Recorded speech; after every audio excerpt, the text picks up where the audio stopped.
اعوذ باللہ من الشیطان الرجیم، بسم اللہ الرحمن الرحیم۔ 17ویں تراویح کے چند اہم نکات۔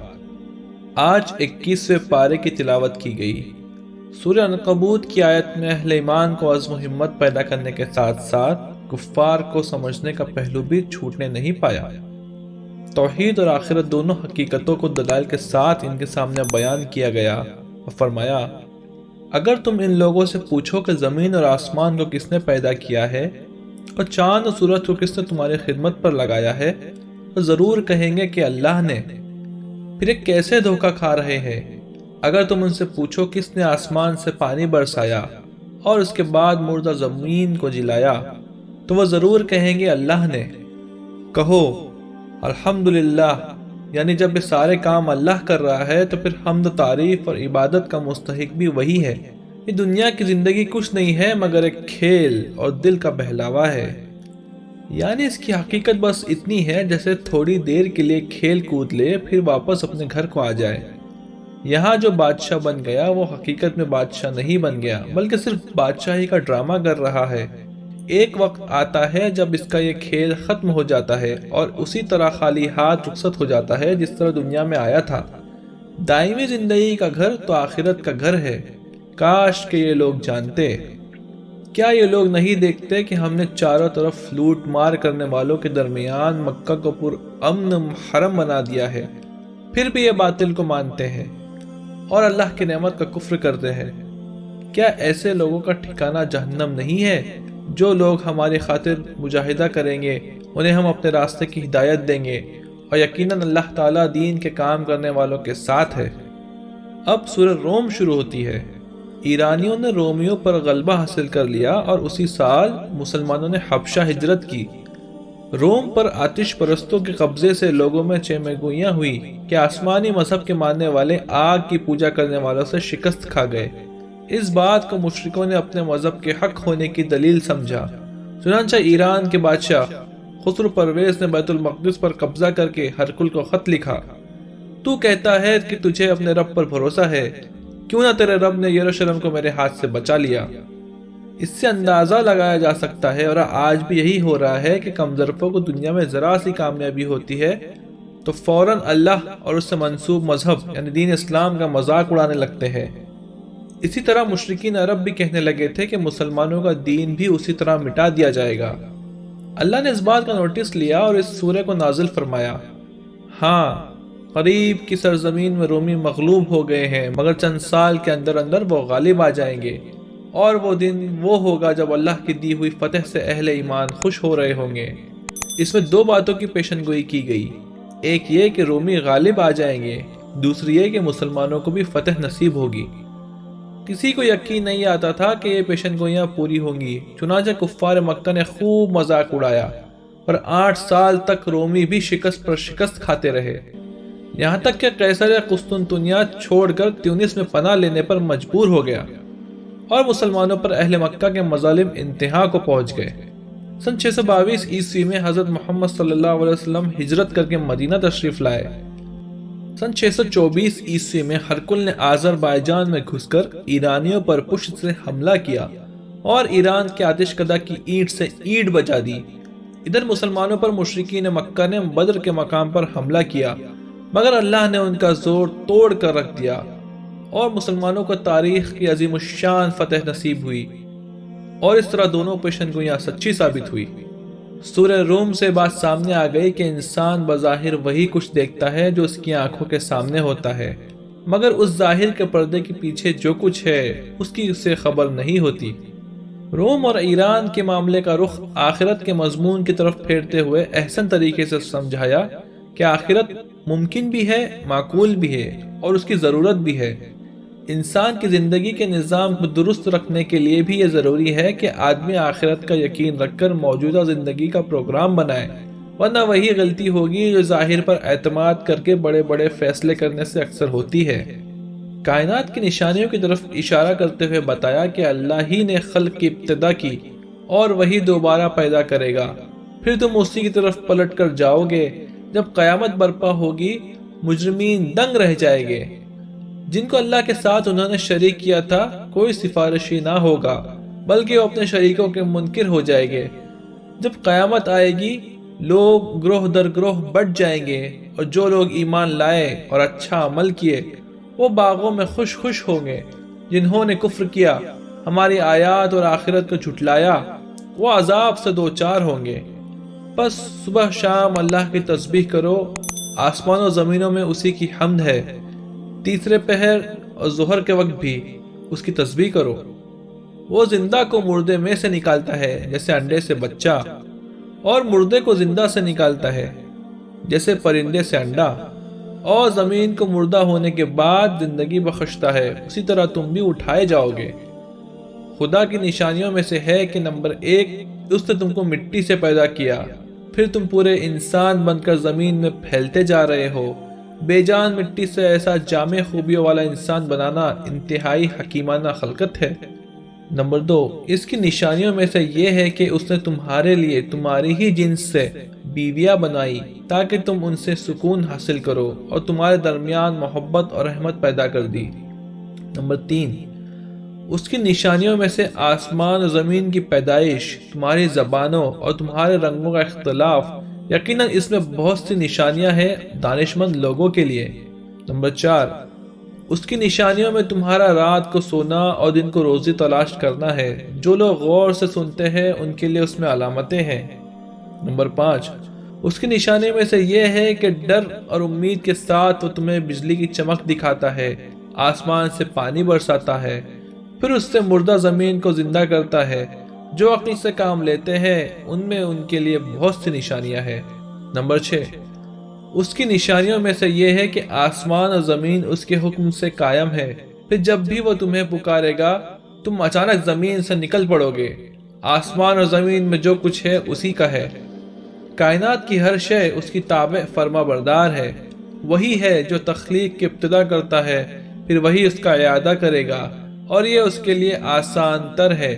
زمین میں اس کی صفت سب سے برتر ہے، وہ زبردست اور حکیم ہے۔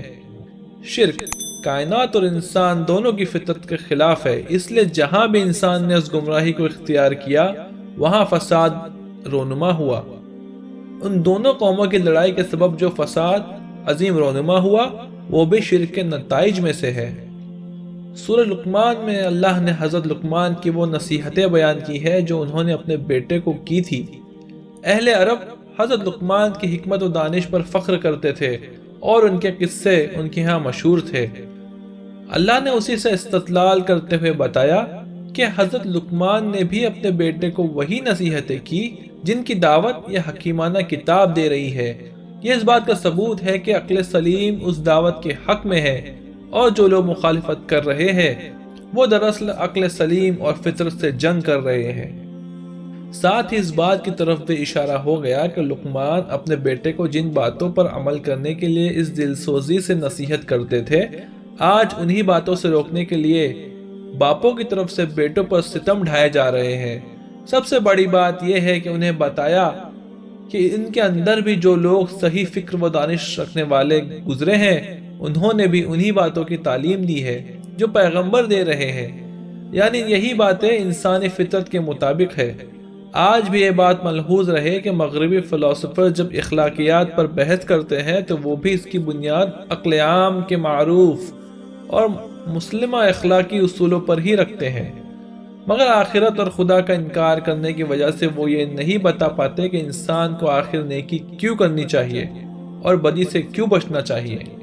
اصل بنیاد یعنی اپنے پیدا کرنے والے کو راضی کرنا اور اس کی ناراضگی سے بچنا ہے، بس اس سے بھاگتے ہیں۔ اس کی سزا ملی ہے کہ تمام اخلاقیات بے بنیاد اور بے معنی ہو کر رہ گئی ہے۔ ان فلسفرز نے بنیاد یہ بتائی کہ فائدہ پہنچے، لذت ملے، خوشی حاصل ہو، اور زیادہ سے زیادہ یہ کہ فرض برائے فرض یعنی ڈیوٹی ہے اسے ڈیوٹی سمجھ کر ادا کرو۔ نتیجہ یہ نکلا کہ نفس پرستی اور ہوس ناکی کو خوشی یعنی ہیپینس کہا جاتا ہے، اور اسی کو زندگی کا مقصد بنا لیا گیا ہے۔ محبت کے رشتے بھی معصومیت اور انسانیت سے خالی ہو گئے ہیں، اور صرف نفسانی خواہش پوری کرنے کا نام محبت رکھ لیا ہے۔ اس فلسفے نے ان کی سب اچھی تعلیمات کا حلیہ بگاڑ دیا، خاندانی نظام کے بخیے ادھڑ گئے، اور مفاد پرستی کے سوا کوئی رشتہ قابل احترام باقی نہیں رہا۔ اس کے برخلاف قرآن نہ صرف اخلاقیات بلکہ سارے دین کی بنیاد فطرت پر رکھتا ہے، مگر جانوروں کی فطرت پر نہیں بلکہ انسانی فطرت پر، جس کی گتھیاں سلجھانے اور غلط فہمیوں کو دور کرنے کے لیے اس نے کتابیں اور رسول بھیجے ہیں اور صحیح انسانی فطرت کو ان کے ذریعے واضح کیا ہے اور بتایا ہے کہ اصل چیز اپنے رب کو راضی کرنا ہے اور اس کی ناراضگی سے بچنا ہے۔ اس پر مشرکین اعتراض کرتے تھے کہ اس حقیقت کو جھٹلانے کا انجام اگر قیامت کو آنا ہے تو وہ کیوں نہیں آ جاتی؟ اس کا جواب سورہ کے آخر میں دیا گیا ہے کہ قیامت کے آنے کا وقت اللہ کو معلوم ہے۔ اگر عام انسانوں کو معلوم نہیں تو اس کا مطلب یہ نہیں کہ وہ حقیقت نہیں ہے۔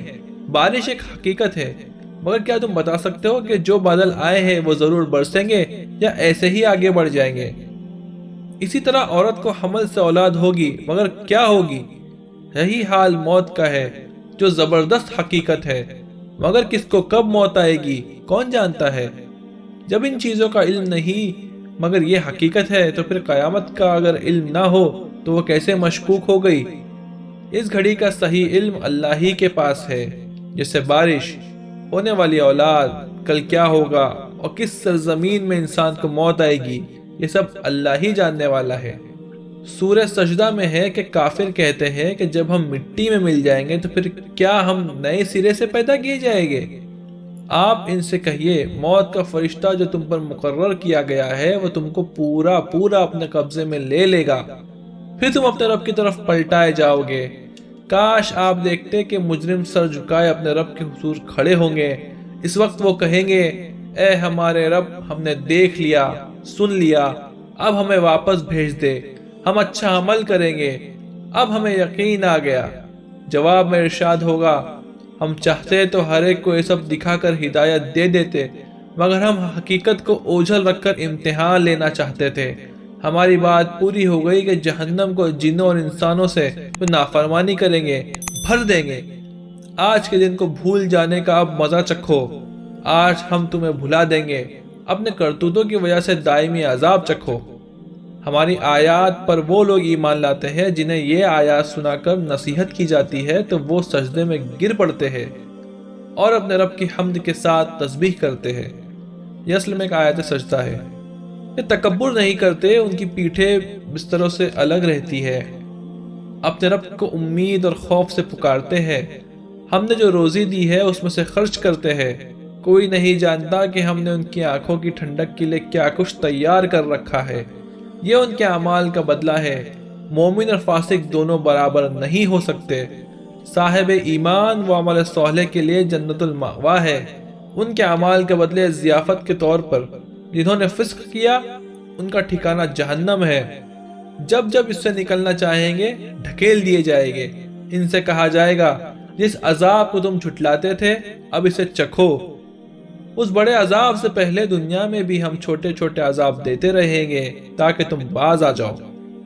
سورہ سجدہ میں بتایا ہے کہ اللہ کی بڑی رحمت ہے کہ وہ انسان کے قصوروں پر یکایک ایک آخری اور فیصلہ کن عذاب میں اسے نہیں پکڑ لیتا، بلکہ اس سے پہلے چھوٹی چھوٹی تکلیفیں، مصیبتیں اور نقصانات بھیجتا رہتا ہے اور اس طرح ہلکی ہلکی چوٹیں لگاتا رہتا ہے تاکہ اسے تنبیہ ہو اور اس کی آنکھیں کھل جائے۔ کوئی اگر ابتدائی چوٹوں سے ہوش میں آ جائے تو یہ اس کے حق میں بہتر ہے۔ کفار مکہ سے کہا گیا کہ ظاہر سے دھوکہ نہ کھاؤ۔ آج تم دیکھ رہے ہو کہ محمد صلی اللہ علیہ وسلم کی بات چند لڑکوں، چند غلاموں اور غریب لوگوں کے سوا کوئی نہیں سن رہا اور ہر طرف سے ان کا مذاق اڑایا جا رہا ہے، تو تم سمجھتے ہو کہ یہ زیادہ چلنے والی بات نہیں، مگر یہ محض تمہاری نظر کا دھوکہ ہے۔ کیا تم دن رات یہ نہیں دیکھتے کہ آج زمین بالکل بنجر پڑی ہے، جسے دیکھ کر یہ خیال بھی کسی کو نہیں ہوتا کہ اس کے پیٹ میں ہریالی کے خزانے چھپے ہوئے ہیں، مگر کل ایک ہی بارش میں اس کے چپے چپے سے سبزہ پھوٹ پڑے گا۔ سورہ احزاب میں 3 اہم واقعات اس تسلسل کے ساتھ بیان ہوئے ہیں کہ انہیں آج اور کل جدا جدا بیان کرنے سے اصل مضمون سمجھنے میں مدد نہیں ملے گی، اس لیے اس پوری سورہ کا بیان کل ہوگا انشاءاللہ۔ یہاں 17ویں تراویح کا بیان ختم ہوا۔ اللہ تعالیٰ ہم سب کو قرآن پڑھنے، اس کو سمجھنے اور اس پر عمل کرنے کی توفیق عطا فرمائے۔ اللہ اس کی برکتوں سے ہمارے شہر، ملک اور عالم اسلام کے حالات تبدیل فرمائے، آمین یا رب العالمین۔